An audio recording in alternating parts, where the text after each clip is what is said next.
उसी का नाम गंगा जल। और वो गंगा जल ही आप और हमको पवित्र करता है, पवित्र। पर वो गंगा जल पवित्र करता है, पर आप और हम क्या करते हैं? देखो उस गंगा में जाकर के आप और हम कितना दूषित करते हो। उसी में जाकर के साबुन लगा के स्नान करना, उसी में लाओ लाओ इधर उसके गंगा तट पर ही कपड़े धोते हैं।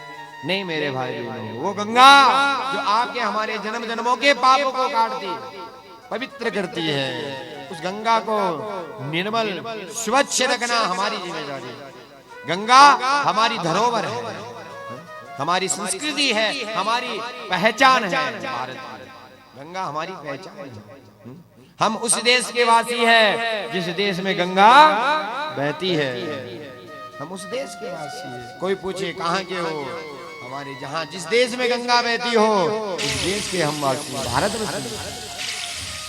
इसीलिए गंगा की रक्षा, गंगा की सुरक्षितता, पवित्रता, निर्मलता बनाए रखने में सब भाइयों को सहयोग करना, सब माताओं को तो विशेष ध्यान रखना,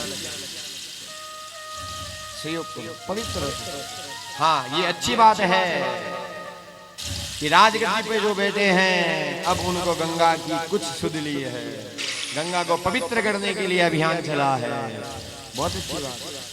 जो करेगा गंगा को निर्मल, वो स्वयं भी निर्मल होंगे। जो गंगा को निर्मल करेंगे वो भी स्वयं निर्मल होंगे। आज गंगा की सुनना है हमने भी कि गंगा की निर्मलता, स्वच्छता के लिए अभियान चल रहे हैं। अच्छी बात होना चाहिए, सनातनी परंपरा की रक्षा होनी चाहिए मेरे भाई बहनों। आप और हम भी अपना दायित्व निभाएं और उसके साथ साथ में एक वो सफाई अभियान भी चलेंगे, स्वच्छ भारत, वो भी अच्छी बात। क्योंकि जहाँ पे गंदगी होती है वहां पे देवी देवता वास नहीं करते, देवी देवता का वास नहीं होता। अरे आप देखो, आप अपने भगवान को बिठाते हो तो वहां गंदगी करके बिठाते हो नहीं। कोई देवता, कोई लक्ष्मी, जिस लक्ष्मी को आप और हम प्रसन्न करने के लिए मेहनत करते हैं वो गंदगी में नहीं आती, जहां गंदगी होती है वहां से चली जाती। अरे मनुष्य की छोड़ो, आप एक कुत्ते को देखो, मैं एक उदाहरण दूं। कुत्ता जब अपने स्थान में बैठता है उससे पूर्व क्या करता है? अपनी पूंछ से उसको साफ करता है ना? देखा है कभी?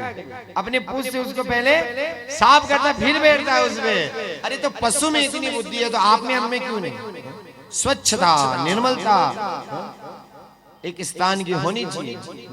तो आज पूरे पहले एक घर को साफ करो, फिर घर को साफ करो, फिर कॉलोनी को साफ करोगे, कॉलोनी को साफ करोगे तो फिर ग्राम साफ होगा, ग्राम साफ होगा तो नगर, नगर से राष्ट्र साफ होगा। पवित्र इस प्रकार से बढ़ेगी कर्मबद्ध। इसीलिए सबसे पहले अपने से शुरू करो। जहां आप शुरू करोगे तो फिर वो एक गति होगी। स्थान की शुद्धि, मन की शुद्धि, देह की शुद्धि बड़ी विशेषता रखती है, ध्यान रखने की बात है। तो कहते हैं अंशुमान ने ब्रह्मलोक में गंगा जी को उतारने के लिए बहुत तपस्या की। गंगा जी का महात्मा कपिल ने पहले कहा कि भगवान वामन के चरणों में जो प्रकट गंगा है उसी के गंगा जल का स्पर्श पाते ही ये मुक्त हो जाएंगे। अंशुमान ने ब्रह्मलोक से गंगा जी को उतारने के लिए तपस्या की, पर गंगा जी के दर्शन नहीं हुए। बाद में उनके पुत्र दिलीप, उन्होंने भी गंगा जी लाने के लिए उग्र तपस्या की, फिर भी ना ला पाए। उनके पश्चात उनके पुत्र भागीरथ, इसीलिए गंगा का नाम भगीरथी भी है। भागीरथ के द्वारा लाई जाने वाली नदी का नाम भगीरथी, भागीरथ लेके आया था। तपस्या से प्रसन्न होकर गंगा ने आशीर्वाद दिया कि मैं आऊंगी, जरूर आऊंगी। पर गंगा को अहंकार हो गया, घमंड हो गया कि मैं आऊं तो सही ब्रह्मलोक से, पर मेरे इस वेग को सहेगा कौन? इतना मेरा वेग है, कौन सहेगा? किसमें सामर्थ्य है? तो भगीरथ ने पर भगवान शंकर की भी तपस्या की। शंकर भगवान की तपस्या करके कहा, महादेव आप कृपा करो। महादेव की तपस्या करके महादेव जी को प्रसन्न किया। महादेव जी ने कहा, आने दो गंगा को, देखते हैं कितना वेग है उसमें। गंगा उतरती है महादेव की जटा में, उतरती है तो महादेव ने जटा खोल करके गंगा को जटा में बांध लिया। गंगा को जाने के लिए रास्ता ही नहीं मिला। गंगा कहती है महादेव क्षमा करे।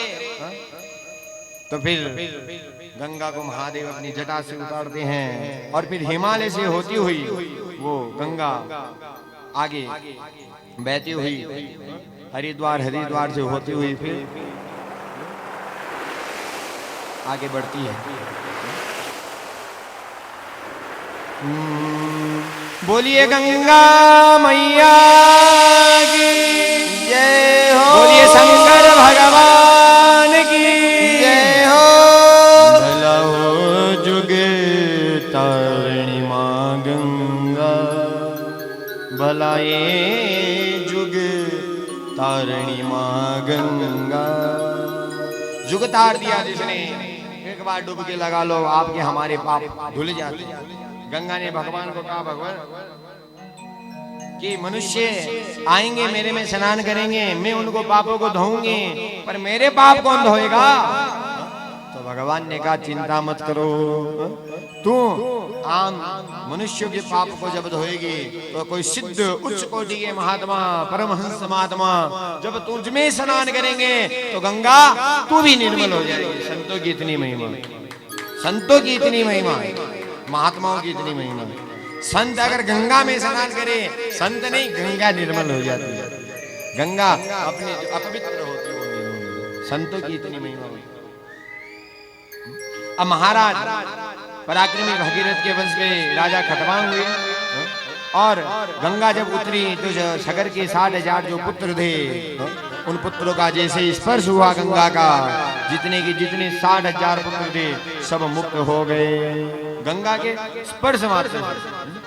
अब आगे की कथा कहते हुए कहते हैं महापराक्रमी भागीरथ के वंश में राजा खटवांग हुए, फिर दीर्घबाहु हुए और रघु की कीर्ति बहुत फैली और सूर्य वंश में रघुवंश के नाम से प्रसिद्ध हो गया। रघु के कारण से ही उसको रघुवंश कहा जाता है। रघु महाराज दशरथ परम रघुवंश में फिर महाराज दशरथ हुए। महाराज दशरथ परम तपस्वी तेजस्वी पराक्रमी थे, अयोध्या में राज करते थे। 3 पत्नियां होने पर भी 3 पत्नियां होने पर भी निसंतान थे। वशिष्ठ जी के पास गए और वशिष्ठ जी ने कहा पुत्र का अभिष्टि यज्ञ करो। एक बार भूपति मन माई बयहु ग्लानि मोरे सुत नाही। कांच में देखा दशरथ जी ने, कान के पास में बाल सफेद हो रहे हैं। कहा कि अभी मैं तो बूढ़ा हो गया, अभी तक पुत्र नहीं, ग्लानि हो गई। भयो ग्लानु मोरे सुत नाही। वशिष्ठ जी के पास गए। वशिष्ठ जी ने कहा राजन हम तो कब से इंतजार कर रहे हैं कि आप आओ तो हम ब्रह्म को तुम्हारे घर में बालक बना करके खिला देंगे। सदगुरु कृपा करे तो भगवान को आपके हमारे घर में बालक बना करके ला सकते हैं, गुरु की कृपा हो। आप वशिष्ठ जी महाराज कहते हैं आप कहो तो सही, इच्छा तो करो। भगवान को प्राप्त करने की जो इच्छा है, गुरु को वो इच्छा पूरी करने में और ज्यादा आनंद आता है। इसीलिए पुत्र कामेष्टि यज्ञ किया कि यज्ञ कुंड में क्षीर का चरु लेकर के अग्निदेव प्रकट हो गए और राजा ने कहा इन्हें अपनी रानियों को खिला देना। और आपने यहाँ आपके यहाँ दिव्य संतान होगी। गुरु वशिष्ठ जी की आज्ञा से बड़ी रानी कौशल्या को अर्धभाग सुमित्रा को और अर्धभाग बाकी का जो था केकई को बांट दिया। तीनों रानियां गर्भवती हो गई। आज पूरी अयोध्या दुल्हन के समान सज रही है। पूरी अयोध्या में आनंद और उल्लास हो रहा है। और जितनी भी सखियां हैं क्या गाती है मेरे भाई बहन, श्रवण करें। सबकी सब जो सखियां हैं कि आज ब्रह्म साक्षात प्रकट होके आने वाला है, ब्रह्म हटने वाला है, ब्रह्म प्रकट होने वाला है। क्या गाती है? एरी सखी मंगली गावोरी,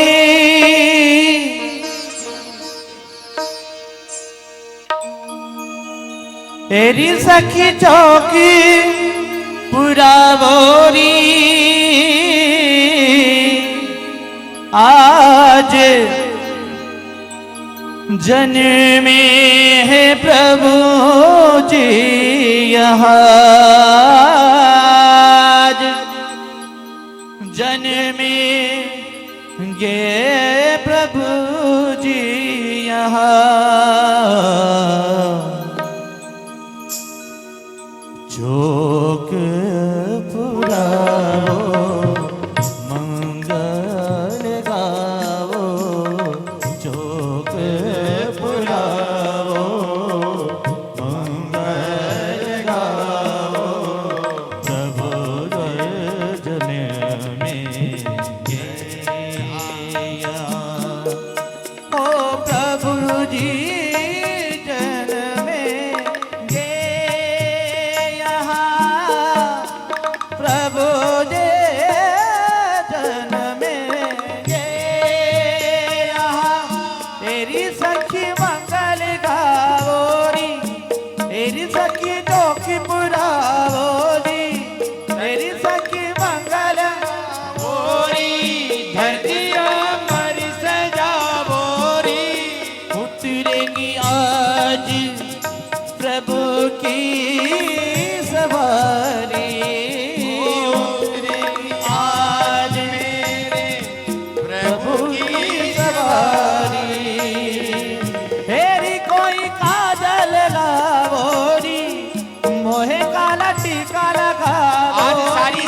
सज रही है, और सज करके कहते हैं अरे काजल लाओ, काली टिक्की लगाओ, नहीं तो आज नजर लग जाएगी। एरी कोई काजल लावोरी, एरी कोई काजल लावोरी, मोहे काला टीका लगाओरी, उनकी छब से दिखूं मैं तो प्यारी, उनकी छब से दिखूं मैं तो प्यारी, लक्ष्मी जीवारो नजर उतारो, प्रभु जी आएंगे आंगना, प्रभु जन्मेंगे आंगना, तेरी सखी मंगल गाओ रे।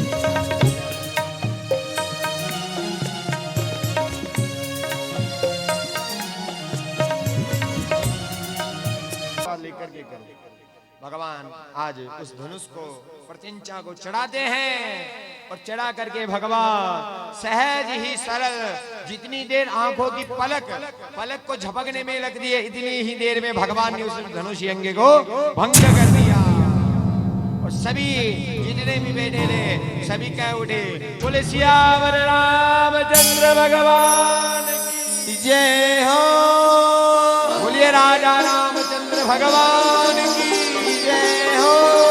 सभी ने भगवान रामचंद्र की जय जयकार की, पुष्प वर्षा होने लगी, मृदंग बजने लगे, जनंकृत होने लगा, संगीत वाद्य बजने लगे, जनक के आंखों में नेत्र सजल हो गए, आज मेरा संकल्प पूरा हुआ, आज मेरी जानकी को मेरा वर मिल गया, और भगवान राम के जैसा श्रेष्ठ वर मिल गया, श्रेष्ठ वर मिल गया। भगवान राम ने जैसे धनुष भंग किया, अब धीरे धीरे मां जानकी धनुष भंग करने के बाद में भगवान चित गंभीर होकर के खड़े हैं, एकदम शांत। सच्चे पुरुष की यही पहचान होती है, परिस्थिति कैसी भी हो चित स्थिर रहता है, शांत रहता है, विचलित नहीं होता। भगवान राम ने धनुष यज्ञ करने के बाद, भंग करने के बाद गुरुदेव का प्रसन्न मुद्रा भगवान के जीवन में कभी अप्रसन्न नहीं हुए, हमेशा प्रसन्न। मेरे भाई बहनों, कथा सुनते हो तो ये बात सीखो, हमेशा प्रसन्न रहो, क्योंकि शंकराचार्य ने कहा है विवेक चूड़ामणि में क्या कि प्रसन्न चित्ते परमात्मा दर्शनम। प्रसन्न मुद्रा जो होती है वहां पे ही ठाकुर जी के दर्शन होते हैं, मुंह चढ़ा करके दर्शन नहीं होते। प्रसन्न एकदम मुद्रा, आनंद आनंद। ठाकुर जी भगवान राम के मंद मंद मुस्कुराहट, इस सभी का दर्शन सभी सभासद कर रहे हैं। आज सभी सभासद बोलते हम धन्य होंगे इस स्वयंवर में आकर के। हमने हमारी आंखों की जो प्यास थी आज बुझी, राघवेंद्र का इतना सुंदर सौंदर्य दर्शन करके।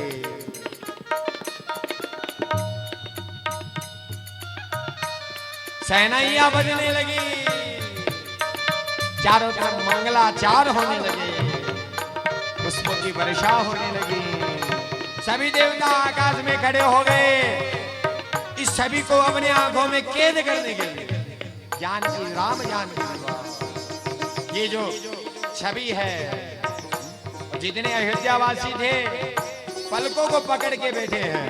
अरे कहीं मेरी पलक झपक गई तो भगवान मेरी सीता जो है भगवान को माला पहनाएगी, वो दृश्य चला ना जाए, पलकों को पकड़ के बैठ गए। पलक झपकी, ये दृश्य गया, इस दृश्य को कोई छोड़ना नहीं चाहता। धीरे धीरे मंद मंद मां जगदम्बा पराम्बा भगवान का वर्ण करने के लिए बढ़ती है।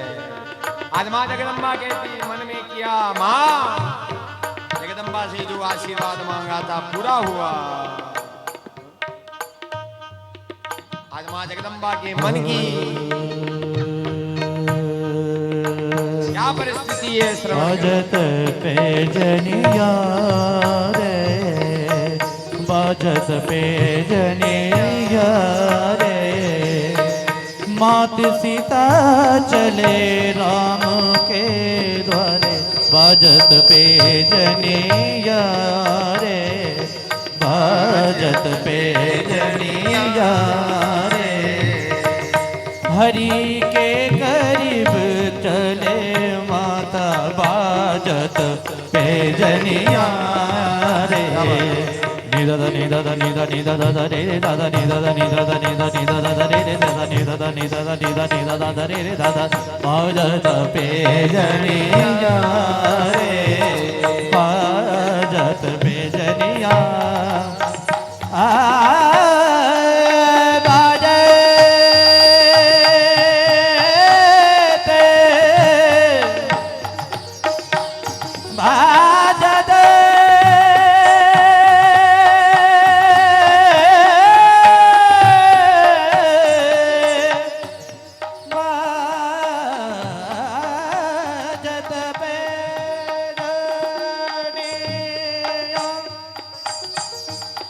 बाजत पे जनिया, पे जनिया, पे जनिया, पे जनिया रे, बाजत पे।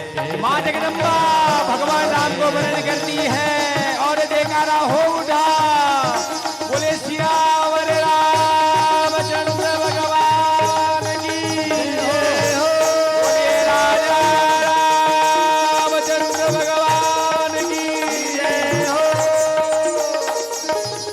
ये छवि जब देवताओं ने देखी,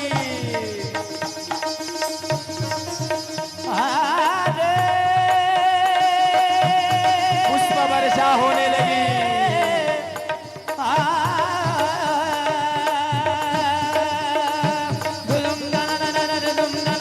आप और हम भी ताली बजा करके इस सभी का दर्शन करें।